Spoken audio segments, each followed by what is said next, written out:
Menanggapi hal tersebut, saya sebagai masyarakat yang menginginkan keadilan.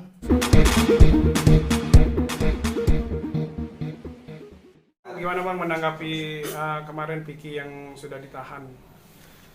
Menanggapi hal tersebut, saya sebagai masyarakat yang menginginkan keadilan, puji syukur, puji Tuhan, alhamdulillah titik terang itu sudah ditemukan sekarang.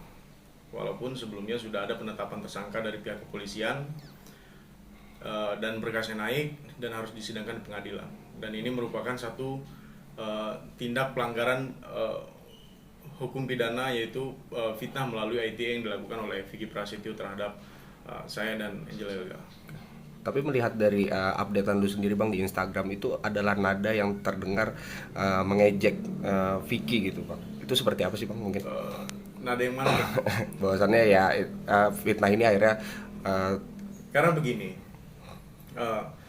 yang pertama saya merasa kejadian itu adalah kejadian untuk menjebak diri saya agar terkesan seperti apa yang mereka katakan. Lalu ada rasa sedih dan kecewa dan penantian selama ini yang akhirnya membuat saya merasa lega pada saat itu. Sebenarnya itu bukan mengejek, cuman orang ini kan yang saya tahu dia suka nangis gitu. Cuman kebetulan waktu itu kan di rumah aku lagi habis, cuman takutnya pas dia nangis itu aku nggak ada kan nggak lucu gitu. Kalau ada air aki ada di mobil saya gitu, nggak mungkin saya kasih sama dia kan. Nggak mengejek, cuman lebih kepada mengingatkan saja, cukuplah untuk bersandiwara dan bermain watak, bermain karakter seperti apa yang mereka lakukan selama ini, dia dan keluarganya pasti. Melihat prosesnya juga cukup lama juga nih Bang. Gimana? Proses ini sebenarnya bukan lama, cuman karena kemarin tersendat PSBB, akhirnya harus mengulur lagi. Itu yang menjadikan proses ini terkesan agak lama. Sebenarnya tidak lama juga kalau saya katakan, karena satu persatu kan dibuka tuh, polisi mengumpulkan bukti, polisi melakukan gelar perkara. Yang pasti kan secara visum sudah dibuktikan tidak ada dugaan tindak perzinahan pada saat itu. Lalu secara forensik juga kan spray dan lain sebagainya kan diambil, secara otentik juga diambil semuanya, visum spray, lalu CCTV diambil, tidak ada bukti perzinahan itu. Sementara orang ini mengklaim saya melakukan perzinahan saat itu. Ketika seseorang sudah berani menuduhkan tindak pidana kepada orang lain, artinya dia harus membuktikan dan harus mempertanggungjawabkan tuduhan itu.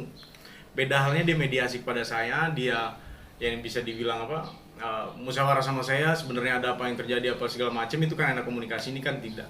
Dia menikmati sandiwara yang mereka buat pada saat itu, dia dan keluarganya. Akhirnya mereka harus menemukan satu pertanggungjawaban di mata hukum, yang dimana dia harus menjalani ini semua. Seorang yang menuduh orang lain melakukan tindak pidana, dia harus membuktikan dan kepolisian pun harus membuktikan. Akhirnya di sini ditemukan bukti-bukti bahwasanya ini adalah tindakan fitnah karena SP3 sudah keluar. Sebulan setelah kejadian saya dilaporkan melakukan tindak perzinahan itu, polisi mengeluarkan surat pemberhentian perkara karena tidak ada bukti terjadi perzinahan seperti yang mereka tuduhkan. Akhirnya mereka diundang untuk gelar perkara. Hanya saja mereka tidak mau datang. Saya lucu begini, saya menuduhkan seseorang mengambil barang saya misalkan. Saya minta pertanggungjawaban di mata hukum, artinya kan saya harus menyaksikan dan membuktikan. Ketika gelar itu saya harus menyaksikan, ini kan dia tidak datang. Artinya dia tahu apa yang terjadi sebenarnya, bahwasanya itu tidak ada. Makanya di sini saya simpulkan saya dijebak sama mereka. Kenapa? Karena mereka sudah siap yang namanya buku nikah salah satunya. Itu udah merupakan sesuatu yang sudah dirancang lama. Artinya ini bukan spontan atau apa segala macam. Kita aja spontan sama orang melihat pasangan kita selingkuh, kita bisa pukul, bisa segala macam kita lakuin gitu. Bisa gelap mata. Ini kan tidak. Saya tidak disentuh, saya tidak diapa-apain. Hanya dipermalukan dan dirancang seolah-olah tindakan itu ada gitu. Hingga kita diarahkan harus masuk kepada mobil polisi, itu lucu juga. Dimana hak saya sebagai masyarakat yang bebas, yang memiliki hak demokrasi di negara ini, untuk memilih jalan ke kantor polisi, kan saya punya kendaraan di situ.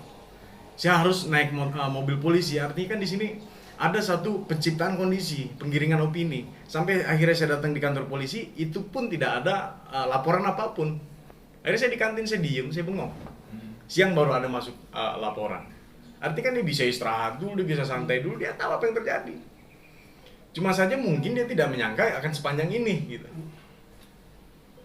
Karena saya merasa saya memiliki hak untuk membela diri, saya memiliki hak untuk meminta pertanggungjawaban di mata hukum. Begitu. Bukan tidak ada orang yang ingin menyampaikan ke saya bagaimana kalau damai aja, bagaimana kalau begini, itu banyak. Dan saya tidak mau. Di sini saya memiliki hak untuk membela diri. Akhirnya kemarin mendengar dari dan melihat dari berita bahwasanya dia harus ditahan di rutan Salemba, ya itu satu ketetapan yang dari penegak hukum yang harus dijalani sama dia. Karena yang pertama, orang ini adalah residivis. Residivis orang yang sudah melakukan tindak pidana berulang kali dan bisa saja dicabut juga hak asuh dia sebagai orang tua begitu. Kenapa dicabut hak asuhnya? Itu bisa jadi terjadi. Kenapa? Karena dianggap oleh negara orang ini berbahaya. Karena mengulangi tindakan pidana berulang kali. Kita semua kan tahu jejak rekornya. Track recordnya kita tahu, orang yang cacat hukumnya seperti apa kan kita tahu. Korbannya kita tahu. Rata-rata korbannya adalah perempuan dan janda. Cuman saya sangat menyayangkan orang ini menjual agama. Saya sebagai muslim juga tersinggung gitu.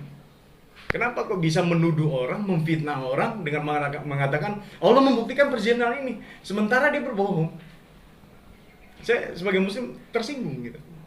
Kenapa kok gampang banget jual agama saya, jual Tuhan saya gitu.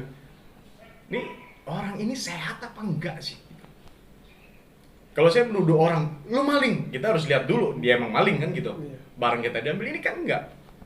Dia setting bagaimana caranya saya ada di situ. Dia setting bagaimana caranya saya bisa masuk ke dalam kamar. Ke dalam kamar itu kan saya masuk karena melihat CCTV. Saya pakai motor yang waktu itu ada motor yang salah satu brand yang lumayan bagus. Saya rasa saya ingin dirampok. Karena mereka masuk pun pakai tutup kepala. Kita bisa lihat tayangannya. Pas dilihat di CCTV itu kan siapa yang tidak menyangka kalau itu adalah rampok atau maling. Pasti semuanya berpandangan itu negatif. Kalau memang dia orang yang benar, orang suami yang baik, datang aja baik-baik. Ketok-ketok masuk, gue pengen visum lu. Gue suami, gue pengen visum lu. Gue menduga lu ada melakukan begini, kan enak begitu. Visum. Ini kan ternyata hasil visum negatif. Hasil CCTV negatif, semuanya negatif, spray diambil semua negatif. Sekarang masih bisa beralibi. Oh, di mana letak hak sebagai suami untuk membela istrinya? Membela apa? Kan begitu. Saya orang lain soalnya. Ketika saya dituduhkan, ya saya harus membela diri. Saya harus meminta pertanggungjawaban di mata hukum. Sampai akhirnya saya berpikir, orang ini sengaja membuat saya begini. Apapun motifnya saya tidak tahu. Motivasinya apa? Saya tidak tahu, yang pasti saya menuntut keadilan seadil-adilnya yang harus ditegakkan karena saya merasa dirugikan baik secara moral dan materi.